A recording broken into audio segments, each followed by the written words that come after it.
Triangulation. It's a very serious subject. Thank you for joining us here at Life Squared. I'm Angie.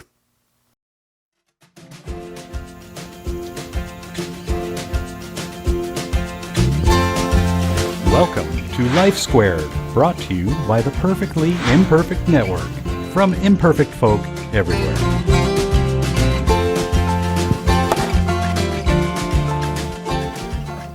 Again, triangulation is a very serious set of scenarios that take place in a very toxic family.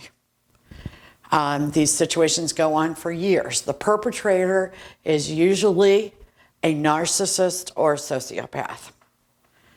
Unlike many narcissists and sociopaths, these people that triangulate don't have a lot of confidence at all. They're shy, they are often shut-ins. It is a horrible kind of abuse.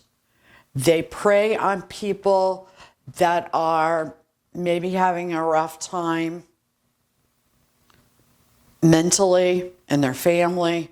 It's a really horrible kind of abuse. So the way it works is just like a triangle.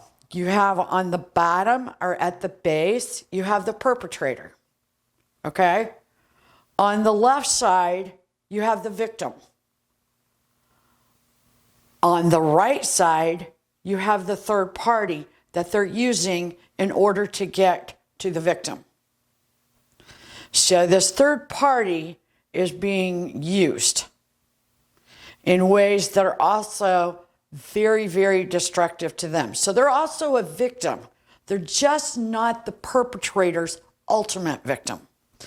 Now, we're going to be showing you pictures of this triangle. So the goal of the perpetrator is to conquer and divide, just like Alexander the Great. His role was to go and conquer and divide. And one of the best ways you can conquer is to divide. So actually you divide and then you conquer, right? If you're a general, that's what you do. That's how these people operate, except they do it usually within families. Now, there is almost always a scapegoat. The victim is generally the family scapegoat. They have always been the family scapegoat, or at least for a very long time. Generally, the third party is an adult child of the scapegoat. It's almost always that way. Why? Because the perpetrator knows that nothing matters more to you than your what? Children. And they don't care about hurting your child to get to you. I know this is ugly, folks. I know. And it's an ugly thing to think about. But when you are educated as to what's going on within your relationships, your families, what is affecting you psychologically, mentally, you are empowered to take care of it. So how do they divide and conquer? They use manipulation and exclusion through indirect communication. You go, what the heck is that, are you saying? They talk behind your back. They get that third party right here, and they talk behind your back. They tell them things. Is it true or is it not true? Heck, it is all of the above. You know, sometimes things have a little shred of truth to them. Sometimes there's absolutely no truth. Sometimes the perpetrator projects their own behaviors. People with addictions tend to project addiction onto people that never even had it. So essentially what they're doing is they're playing one against the other. They're playing the third party, which is usually an adult child of the victim or usually the scapegoat. Okay, what are the tactics? What are the weapons, is what I should say. In fact, my husband has a shirt, you know, choose your weapon. It's got these knives for cooking. You know, I should probably have that on because these tactics, these weapons cut like knives. They assassinate the relationship between the third party and the victim, and they assassinate the character of both. And you got this perp down here that really just needs help. They're a scared little baby that has never figured out how to get it by and create relationships and a life for themselves. So they use slander. They use lies. They gaslight. They do doxing. They gossip. They bully. They are bullies, essentially. But these bullies are not as outward as a lot of bullies are, because people that triangulate are scared to death to confront their victim. Okay? So these are, they have no backbone. I think that would be a good way to say it. They invade the privacy of someone. They might just tell something, too, that might be true, but it is completely private.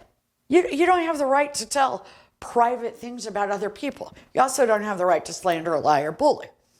Then ultimately what they want this third party to do is ghost and give that person the silent treatment. Okay, remember? They like to alienate. Okay? Divide, conquer. When you're divided, you're doing this thing you kids call ghosting. We used to just call it the silent treatment or estrangement. Okay, so what does this narcissist, what does this perpetrator, this sociopath, whatever it may be, get from this? Usually they get praise and attention from who? That third party. Oh my God, you saved me.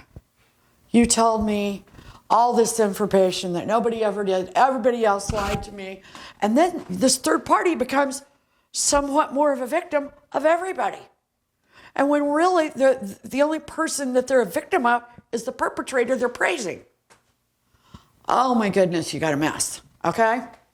So this perpetrator gets praise, attention, and they've elevated themselves in the family unit. They've become more important. So, how do we solve it?